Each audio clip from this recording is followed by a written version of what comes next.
Well, hello there. How are you today? Thanks for joining me. Hope you're doing fantastically. And it's time once again to jump in and check out this strange realm that we find ourselves in.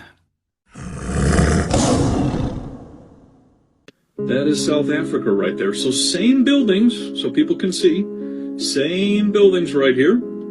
So you got one picture right there and one picture right there. Same architecture all throughout the world. That is the wonderful thing when you get into everything about the old world. You see the same architecture throughout the entire world. Every single thing. You see the same buildings in Japan. You see the same buildings in Europe. You see the same buildings in Africa. You see the same buildings in South America. You see the same buildings in North America. You see it everywhere. That's the old world. And it's just been hidden from the people. And they give you the story that Hammer and Chisel built all of this. Hammer and chisel built everything, right? Slave labor, right? It built the world that we find ourselves in. At least this is the story that we're told. But he's right. That's Matt from Cultivate Elevate. He does really good research. Go check him out. But this is, I got into Tartaria 10 years ago now, and that was one of the main things is the buildings are the same everywhere. We find these buildings in Europe and they tell us they're 500, 1,000 years old. And then we see literally the exact same buildings in countries like Australia, where I am, with a history of 200 years, pretty much, they tell us. In America, in South America, in Africa, right, in third world nations, these places where these buildings, according to the narrative, should not exist. They're the same everywhere, right? The columns, the arches, the domes, always the same, and they are always government buildings, right? They're always the parliament buildings, the libraries, the post offices, the universities, the mental asylums, and that's because they found them all and took them over. This is what's happened. I believe that we definitely live in a post-reset world. I think there's been many resets, and basically, after that reset, after some kind of cataclysm, the people who like their Freemasonry went out and basically just claimed all of these buildings as their own, right? So if you look into these buildings, they were always founded, right? Found. They weren't built. And if you look into the history of them, there's never any blueprints. You can never find out who built them. They're always built in a year, and these are buildings that we couldn't build in a decade today. And it's just really a silly story, but definitely the buildings was one of the things that woke me up to the fact that we are in a post-reset world, and there definitely was a recent advanced civilization. Oh, you son of a bitch. So listen to this one now. The mainstream narrative says that these cowboys from England traveled to America, relieved the natives from their hooks, and by the year 1890, they was building houses like this. And now you're trying to tell me that by the year 1925, they was making buildings like this. It's only 45 years later, brother. So basically, by the time his son is his age, he's making buildings like this. Who teaches them the knowledge in 40 years' time to build these structures? His dad. Look how these men are living. Raggedy and rough. No clean clothes. No one's having a wash. No power tools. The cowboy myth. I mean, the cowboy myth is a good one. Obviously, that's more of a American story narrative. And the way that they push this narrative, as they do with so many of them, is TV and movies. If you look back into the 50s and 60s, it was all cowboy stuff, right? And they always showed you these wooden towns with dirt roads, right, in the 1800s. But he was talking about the 1920s, those buildings, but you look into the 1850s, there's buildings like that erected everywhere. And they're trying to tell us at the same time people were living in wooden shacks, right?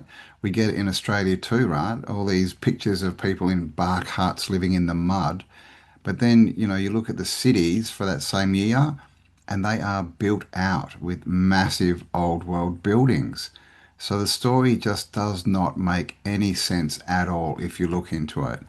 The only people who believe this narrative are the ones who need external validation, right? They have to follow the experts because they can't really think for themselves, right? That they believe that if they follow what's told and what the expert says, that somehow makes them smart. It's crazy. But I mean, it's just so obvious when you look at the dates, of the cowboys, of the bark huts in Australia, all this kind of stuff. And then you check out the cities and what was going on, two completely different timelines is what it looks like, right? And it really is. It's basically because the cities were from the previous advanced civilization, what we call Tartaria, and all the bark huts were just the people they'd brought in. And of course, they couldn't give them the buildings because they wanted them all for themselves, right? The elites, the ones who love free masonry. And, we, the people, were basically just put out on the land and told to build wooden bark huts. It's a silly story. Dude, what's up with all these petrified giant elephants? Hold up, hold up. Look right here, dude. You see this little tusk right here? Hold on. Upon further inspection, yes, it may be a tiny little tusk, you know what I'm saying? But, I mean, it even looks like the skin, dude. Still not convinced. How about this right here, then, Nancy? Those look like toenails of an elephant to me.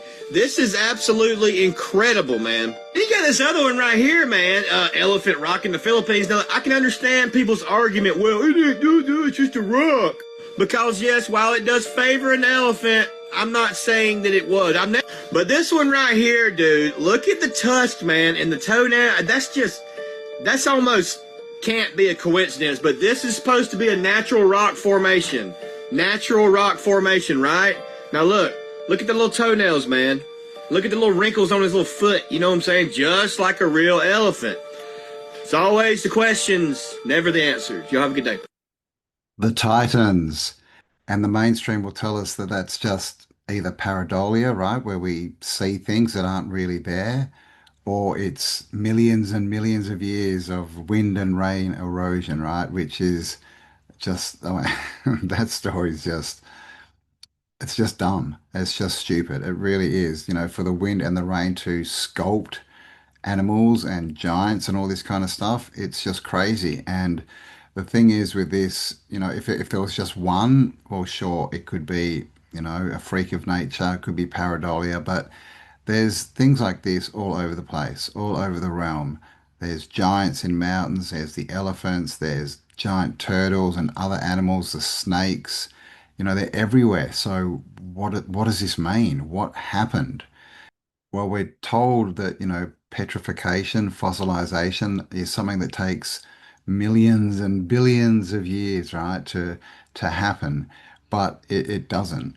There's a cave in England called Mother Shipton's Cave where people go and hang things under this waterfall, and literally things like teddy bears, and there's even a bike, and these things get turned to stone in within months.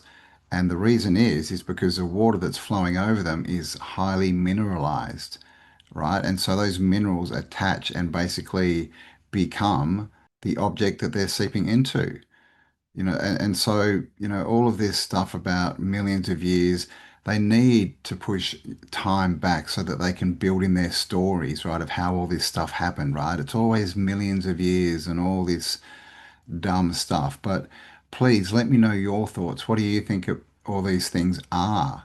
What I think we need to do is find one and excavate it. Because if it's an animal, it should have the organs and everything still inside, right? We should be able to see that it's got internal organs.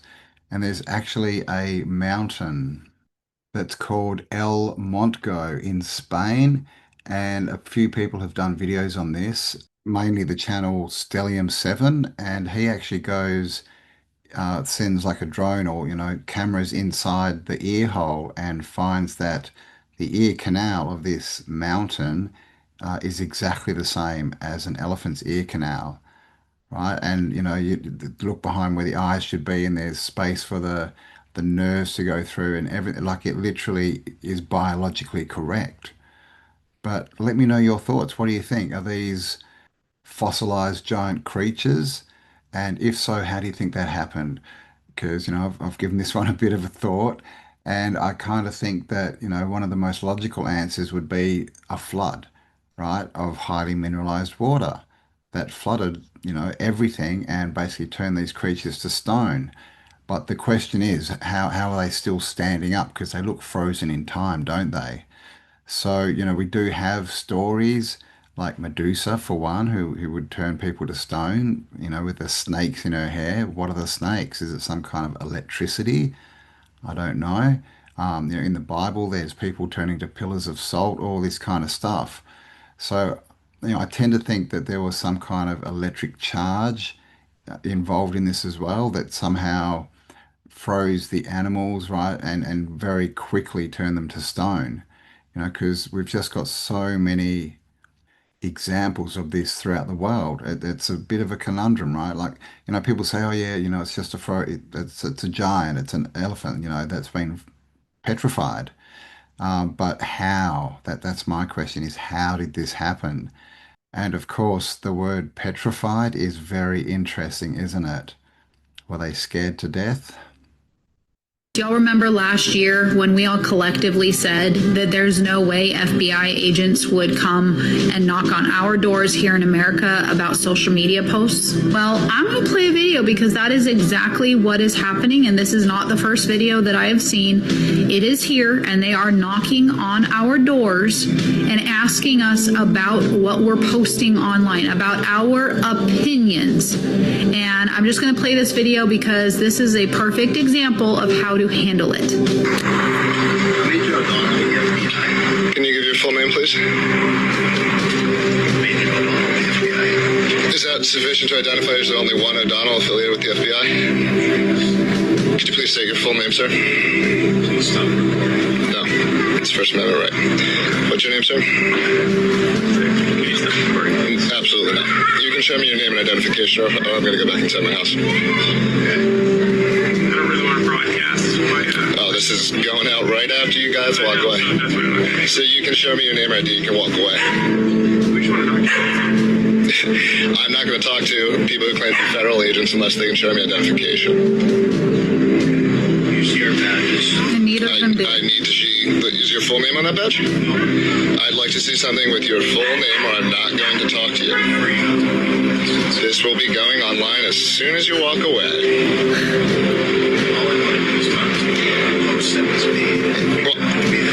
I want to talk to you about you guys coming here to investigate something that you know is not against the law, right? Like you're familiar with. So then why would you come? No, you're coming because you're part of a regime that does this kind of thing when you know laws aren't being broken, and that's an embarrassment, man. Didn't you guys read the Constitution? Do you not believe in America? Like, how do you do your jobs and go home? You're walking away because nothing we did is against the law. We're no longer living in a free country. We can't have opinions. We can't have freedom of thought, freedom of speech, critical thinking anymore. And if you post something and they fact check it, if you post something and they, label it as misinformation, or if they do go as far as knocking on your door, it only means one thing, and that is that you are speaking and posting the truth, and they don't like it. Coercion and contracts. That's what this is all about, and fear, right? Because most people in the general population would see that badge and they'd become fearful and they would just comply, which means they would contract, right, with these people. So that guy did the right thing. Definitely film this stuff. If if people turn up on your door, start filming straight away. That's the first thing because they don't want to be on film. And once they're on film, they're not going to break the law, right? They're not going to do stuff that's going to incriminate them in any way. And you've got to throw it back. Definitely. They need to identify themselves. These people come up to us, these policy officers and the front line of the elites, and they demand that we give all our information while they give none, right? We don't know who these people are. Like, it's easy, especially today, right, to get a fake badge and a fake uniform. And so they do need to identify themselves and identify why they are there. And as you saw in that video, once you start asking these questions, they back off and they go away because their only tool is fear. It's just all fear. And all they want to do is contract with you, right? Once you give your name, you're contracting. If they say, are you this person? Are you this citizen? Are you this individual that I have on this piece of paper? Then you've contracted with them. But clearly you're not. They're asking you, are you this person while they're pointing at a piece of paper with ink on it? You are not a piece of paper with ink on it. You are a living man or woman, right? So they're trying to literally get you to say, no, I am the corporate fiction that you hold in your hand. And once you do that, they gotcha, right? So, the biggest thing is don't make any claims, right? Don't claim things. Don't claim that they're harassing you. Don't claim that. Just ask them to prove their authority, their jurisdiction, which they never can do because it doesn't exist. They don't have it. And of course, the first step in that is getting them to identify themselves. And then after that, it would be, what jurisdiction do you have? Why do you believe you can be here? And you need to start asking questions for them to answer. Never make claims. 1666 when the SESQV Act was created, and the Crown at the time, as an unincorporated association, declared that everybody was dead and lost beyond the sea. The Crown would hold everybody's names, titles, and property in trust for their benefit as the beneficiary until such time as they return from being lost at sea, correct their status as the living, and make a bona fide claim for damages against their trust, against the straw man. Yeah, so any financial payments that you've made is a claim for damages against the trust. It's all for our benefit as the beneficiary. Now, what's happened over time is governments around the world have realised what a sweet wicket we're onto with the straw man thing. We can take the money out of there and send them the bill and we get paid twice. It's fantastic. So they don't want to let on that this is how it works. So over time, what's happened is we've been tricked and deceived into accepting the role and title of debtor or trustee, and the straw man has been made the creditor and the beneficiary, which is absolutely backwards. Now, how can something that's not alive give credit? It's our life force living energy that allows us to give credit or be the creditor. That's what we create and produce things with in order to attain credit. The dead cannot do that because they can't create or produce. Yeah. This is why when we do our UCC dogs, Steve, we switch that around. We make the straw man, as they should always have been, the debtor and the trustee, and that's the two positions that pay the bills. We're the beneficiary, and we remain the creditor or secured party creditor and beneficiary throughout doing all these documents we're just talking about with the UCC filing.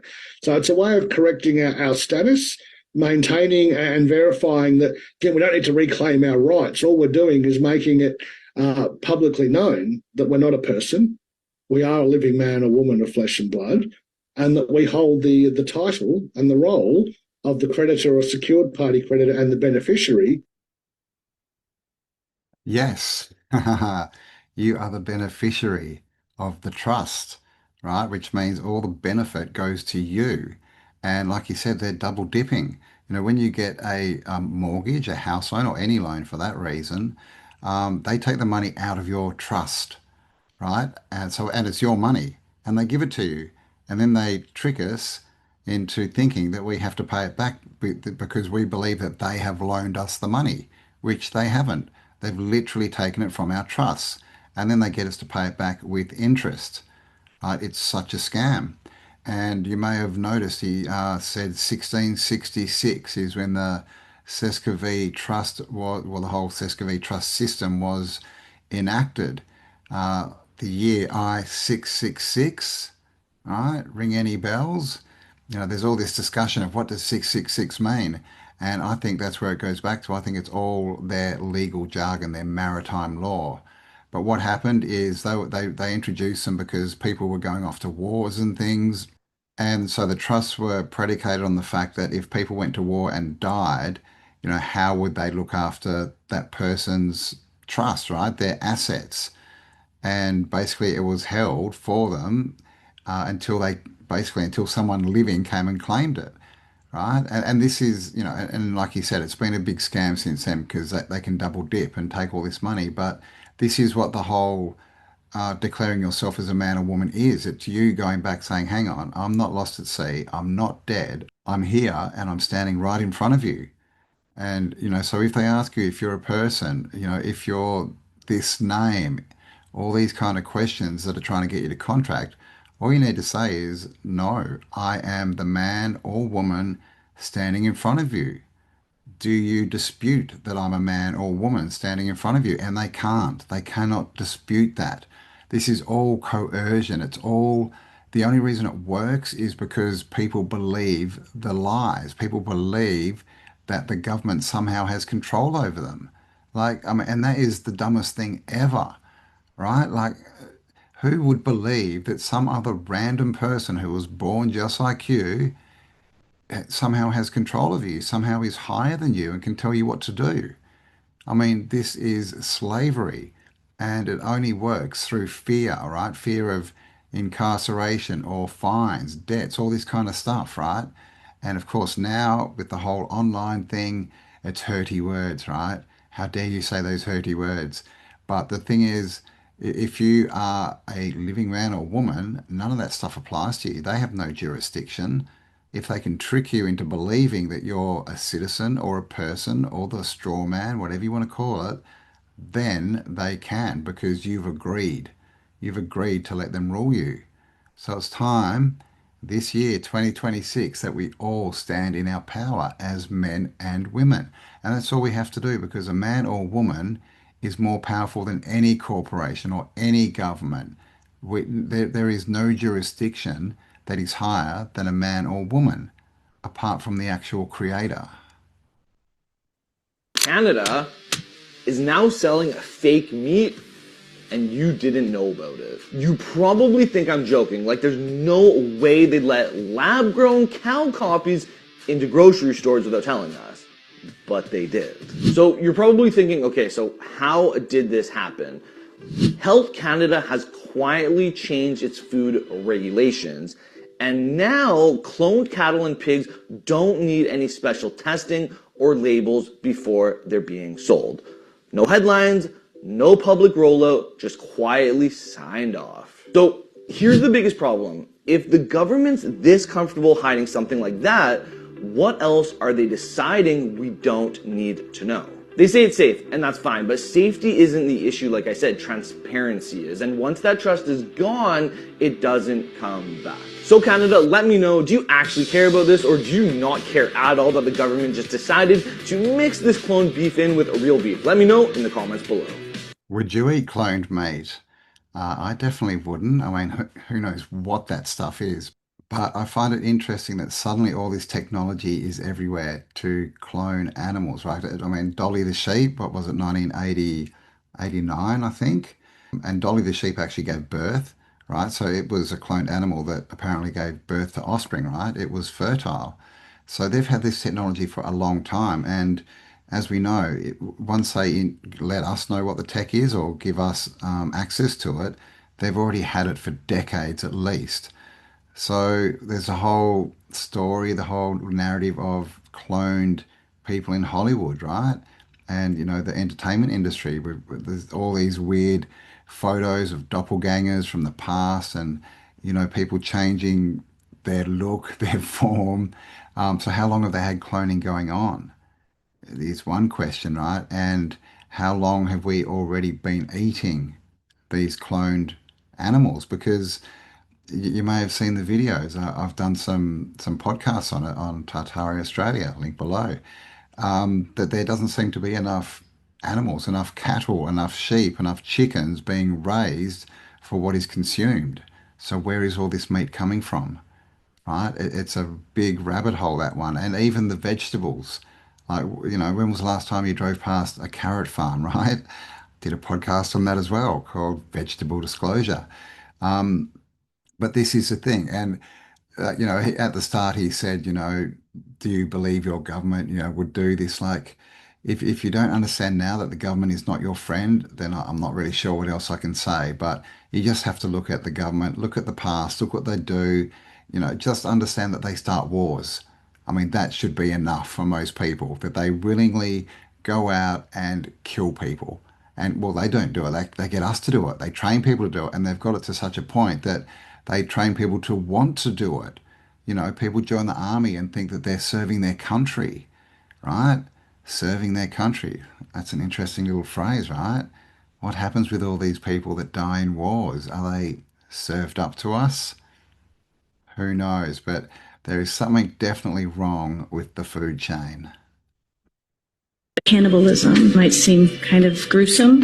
It kind of is. I'm going to give you a little background of what got me to this position to run this bill. So back in 2019, I heard that Washington State was starting to do human composting, and that disturbed me. I wanted to address this because what I didn't want to see is bags of compost with human bone fragments. I want to stop it getting into the human food supply. I was on a plane this summer, watched a video of some food show, and the three contestants tasted the food and they had to guess what was in it. It was some kind of a sausage.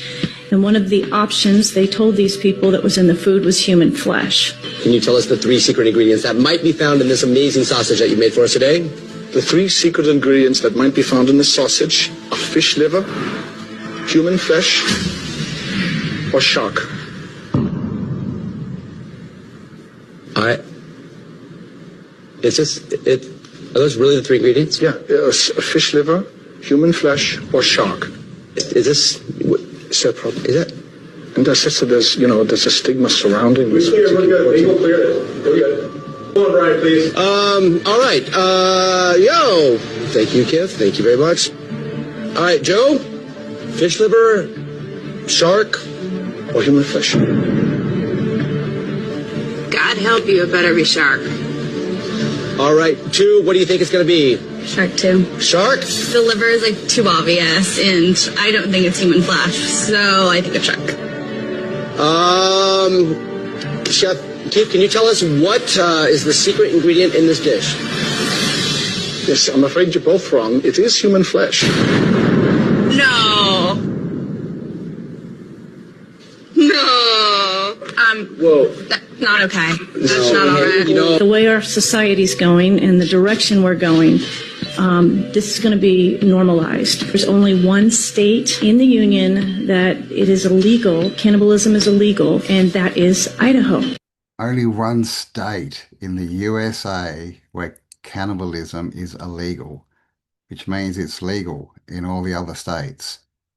That's crazy. What would you do if someone fed you food and after you'd eaten it told you it contained human flesh? I mean, it's disgusting. It's gross. I mean, no words, right? But it's clearly going on. I mean, all we need to do is look at these elites, right? And the spirit cooking. Brima, what's her name? Marina Abramovich is the one who's been out there pushing spirit cooking, and there's photos of it. There's photos of celebrities having big meals, and the food is basically made to look like humans. That's what we're told. Who knows what's in it, right? And a few years ago, what, 5 or 6 years ago, maybe, it came out that there was a restaurant in LA that was a cannibal restaurant, basically, where people would go and eat. And they say that basically when people died, they would give their body up, right, for people's meals. But this is what we're dealing with. So it's not surprising to me that this stuff is going on, right? Which, again, you've got to be so careful of the food you eat. Do not eat fast food. You need to fast from fast food. Like, who knows what is in that stuff? But even just buying stuff from the grocery store, you have to be careful. Like, I don't shop at grocery stores anymore. I shop at, if I want meat, I go to a butcher. If I want vegetables, I go to a market. I do not trust the supermarkets at all. They're not super, they're crap, and it's all fake food. But what are your thoughts on this? Like, do you believe that this is going on? Where do you think all the meat's coming from? Because the figures just don't add up. So there is, meat and food coming from God knows where. And what we do know is that these people, these elites, they lie. They lie. That's pretty much all they do, right? So we can definitely assume that they're lying about our food chain. And just one more thought is, who are these cannibals? Well, we have the story of Cain and Abel. Cain a bull, Cain unalived Abel. And then what did he do with him? Do we know? And the people with the small hats on their heads, they are all descendants of the Canaanites. And the Canaanites worshipped Baal, right? Baal, the god who demands human sacrifice. And I'll let you work the rest out for yourself. Today's January 2nd, 2026. A few months ago, I come out and told y'all that graves were empty, that everybody wasn't getting buried. I'm a grave digger. I had picked up a casket that was light, and I found out that it was empty. Now, that happened for months, ever since COVID. Since then, TikTok has tried to ban me. Other platforms have tried to ban me for trying to let you know how big funeral home fraud is. I pray you'll follow me. I pray you'll give me a chance to show you that this world ain't what it seems. Not just about funeral home, about cremation, about people getting fake ashes, about the testing that you can get done to have ashes tested and see if they're real or not. I pray you'll follow me. Pray you'll give me a chance. And if you can, share this out for me. Get the word out that I'm back. I do have another account, but they're about to ban it. Empty caskets, hey? What are they doing with the bodies? The obvious question. And, you know, the ashes, right? He's right. Like people get ashes. Most of the time you don't even see them because they're inside an urn. And we have no idea what they are. We don't. They could be anything. So, you know, all these cremations as well could be bodies that have gone missing, shall I say. You know, and this is again, right, this is creepy and disgusting, but it's not a shock at all when we know what these people are, what they do, where they came from, what their history is. This is who they are, right? That they do the achrome stuff, right? There's videos of Sandra Bullock saying that for her skincare, she rubs, you know, the human liquid from little boys' circumcisions on her face, right? And the whole achrome story, the whole spirit cooking, like everything, right? And not to mention the whole, you know, satanic themes to their movies and their concerts and their video clips. It's everywhere. It's in our faces because they are trying to push this out into the general public. This is predictive programming. They are bringing this information out. So it goes into our subconscious so that they can slowly roll it out and we slowly start to accept it. This is what they're trying to do, in my opinion. They are trying to basically turn this world into a world where they don't have to hide anymore and they can do their stuff in the street. Right? And this is all links up with the whole child narrative and all that kind of stuff, what's going on. Right? But of course, don't believe me, guys. Do your research, make your own mind up. This is all for entertainment purposes only. Right, YouTube? And if you are enjoying this video, even though it's a little bit gruesome today, please do give me a like, share it around. There's a new button where you can promote it. A few people have told me in the comments it's not working, but if it's working, then please promote it. And of course, leave me your comments as well, because I love reading them. Oh, the rabbit hole just gets deeper, my friends. If you watched part 1 and you've been waiting for part 2, buckle up, because the question is not whether the sun and the moon are projectors. It's who wrote the code they're projecting, and what are light codes, and how do timelines actually work? And before you roll your eyes and scroll, I have scientific research to back this up. All right, let's go.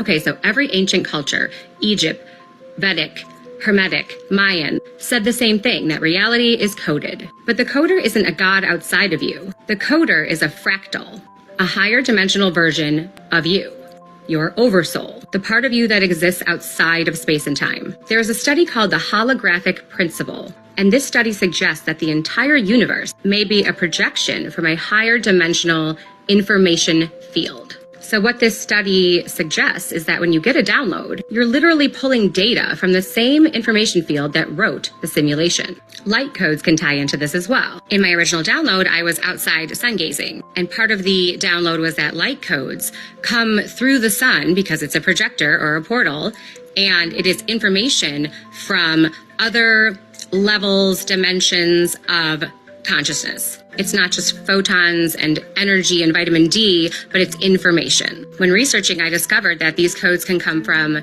future versions of ourselves, future versions of the collective consciousness, higher dimensional memory fields, and cosmic networks that we're already connected to. That's why when we get downloads or receive light codes, it feels like we're remembering, not learning. So in Germany, a researcher named Fritz Albert Popp, his research is called biophoton communication. And what it proves is that living cells exchange information through light.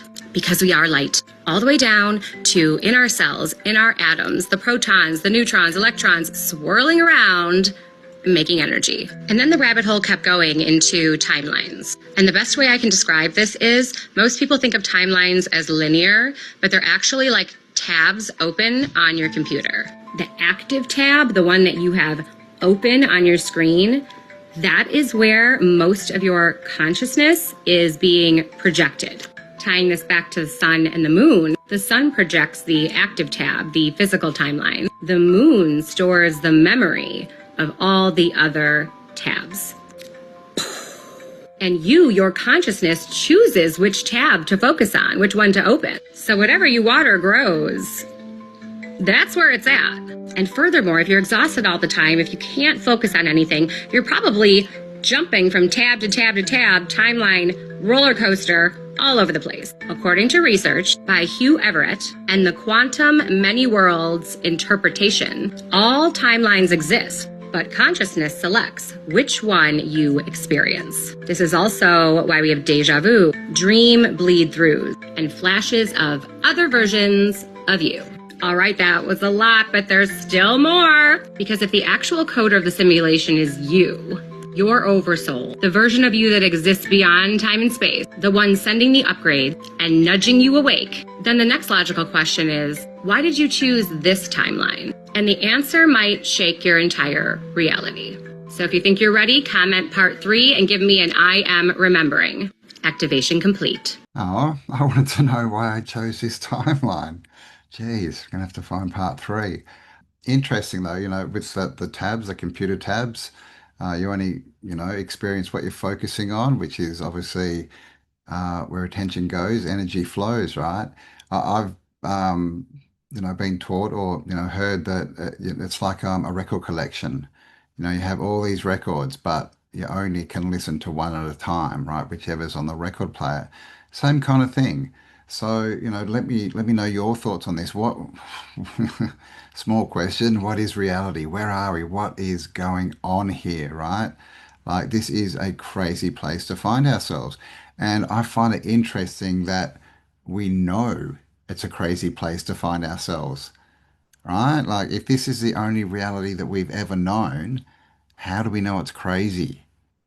Wouldn't it just be all that there is? So I find that interesting. And the sun gazing, I definitely believe that the sun is sending information, right? Because it's frequencies that's sending us. And, when we sun gaze, we're taking that information in, which is, of course, why they've got us all working indoors, right? Under fluorescent lights and wearing sunglasses and all this stuff, right? Covering our skin in skin cancer creating liquid that they call sun lotion. Um, but so that's basically blocking out all the codes, if you want to call it that, the frequencies from the sun getting into our skin. Right? They're doing all this stuff to block out the sun from us. And then just look up in the sky, right? I mean, we used to have sunny days most of the time. Now it's just all overcast, right? We've got all those trails coming out of planes, that cover up the sun, cover up the frequencies.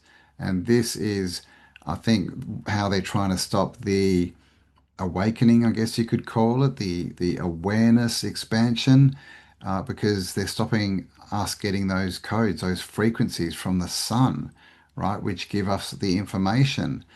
And when she said about remembering, have you ever had that experience? When you get a download or you get, information, and it's new information, but then as soon as you get it, it seems like you've known it forever. Have you ever had that happen? Because that happens to me all the time. You learn something or something happens and you're like, and then you try and think of when you didn't know that information and you can't. It's like you've always known it. So it is remembering, right?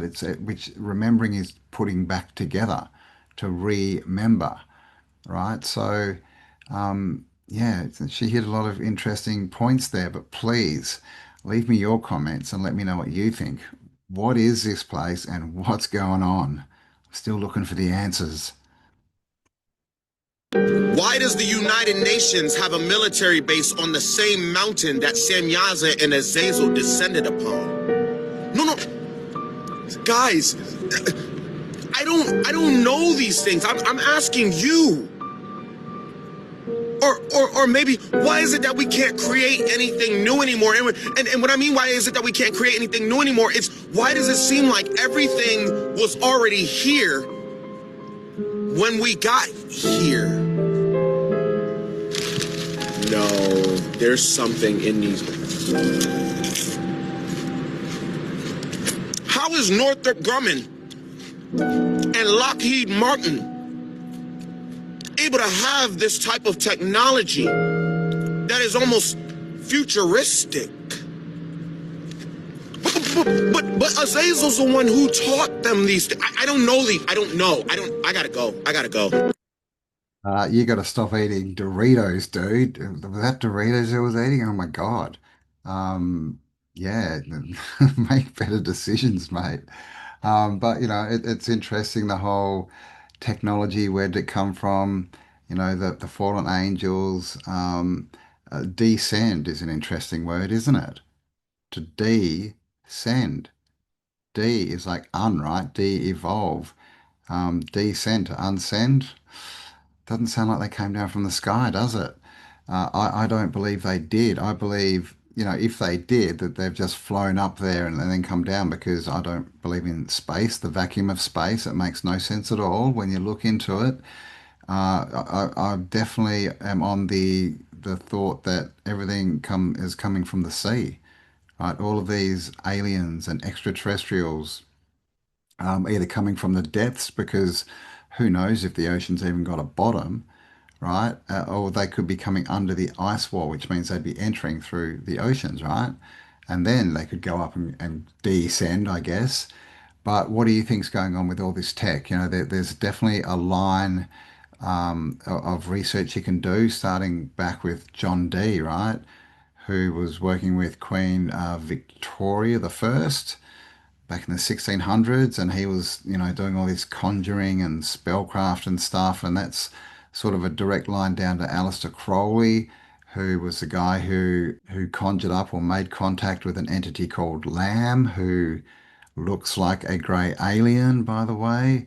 And then you can go from Crowley to JPL, which is NASA, Jack Parsons, which is the rocket technology, right? So there's a direct link there between these non-human entities and technology. And of course, all the technology, NASA and everything, it's all there to tell us they're going to space, to infinite space, right? It's all the globalist theory that we're on a globe spinning around in the middle of nowhere, right? And then from that, you can have the false alien invasions and this threat. And I spoke before about the cowboy movies in the 50s. Well, same time, right? 50s and 60s, science fiction came out, right? All these stories of space and sci-fi, all over the movies and TV for us to watch. And then what happened? Not long after, 1969, they went to the moon, right? They went to space. Well, I think it was the end of the 50s. But there's this whole line, and you can see it's predictive programming gets it into our subconscious, and then they present it as a fact.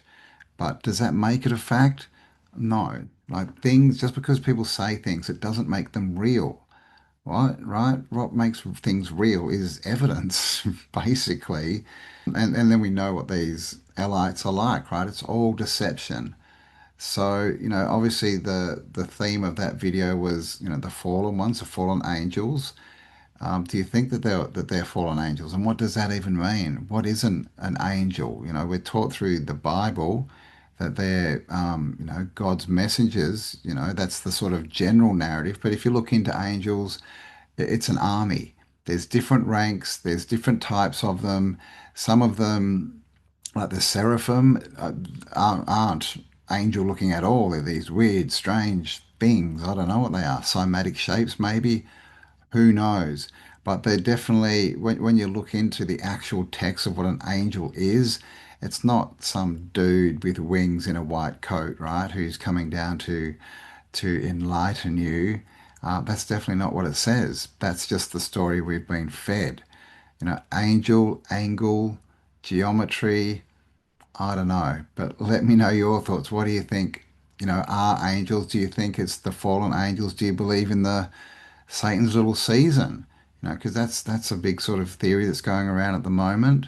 I don't.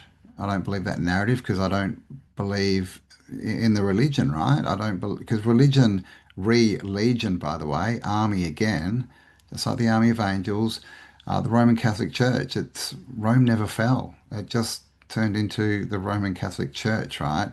It's just more deception as far as I see it. That's my point of view, but don't let me put my thoughts in your head. You've got to make your own decisions on this. And like I've said before, well, self-education is the way forward. And you can't make a decision with only one point of view. It means you're being told something. If you're following someone, you need at least three different points of views to make a decision, to get your own perspective. And that's what this is all about. It's not about me trying to tell you what is right or wrong, because I don't know. I'm still trying to figure this out myself. But we're all pieces of the puzzle. We all need each other. We all need each other's perspectives. And then the conversation to pass those perspectives on. And then we get a broader view of what's going on, right? We get to make better decisions and ask better questions. So there you go. I hope you enjoyed that one. A few, disturbing videos in there. So sorry about that. But this is about being aware, not being scared. And I also just want to say I have had questions, a lot of questions about, different law videos and bits and pieces, and I will definitely be putting those in. I might do a few dedicated videos, but what I'd like to do, because I can't always find the information in other people's videos, right, that I want to get across. So when I get back home next week, I'm still away for Christmas.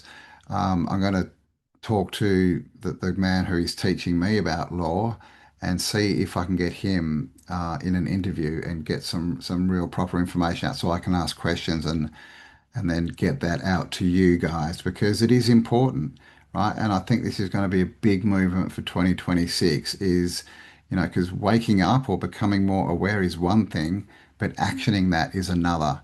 And to action it and to take back our power, we all need to understand our power. And that is that we are men and women, and there is no being down here that is greater than you and has authority over you, right? And when we understand that, we can stand in our power. And when we do that, the system collapses because it's all built on false pretenses. It's all a scam. It's all just baffling us with bullshit is what it is, right? So it's time to become more aware. So I hope you enjoyed that one, guys. Please do give me a like, subscribe if you haven't already, hit the bell, and leave me a comment. Let me know what you think. And most importantly, stay awesome because you are. And I'll talk to you all on the next upload. Bye for now. Riley, look at me.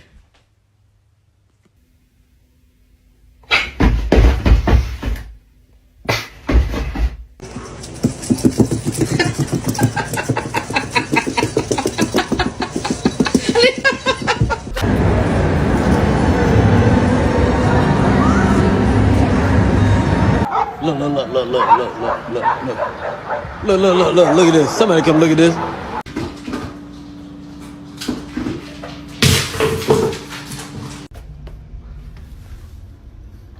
Really? Leave me alone. All right. Leave me alone. All right. Leave me alone. All right. Leave me alone. All right, buddy, just like I do, okay? Woo! All right, your turn. No!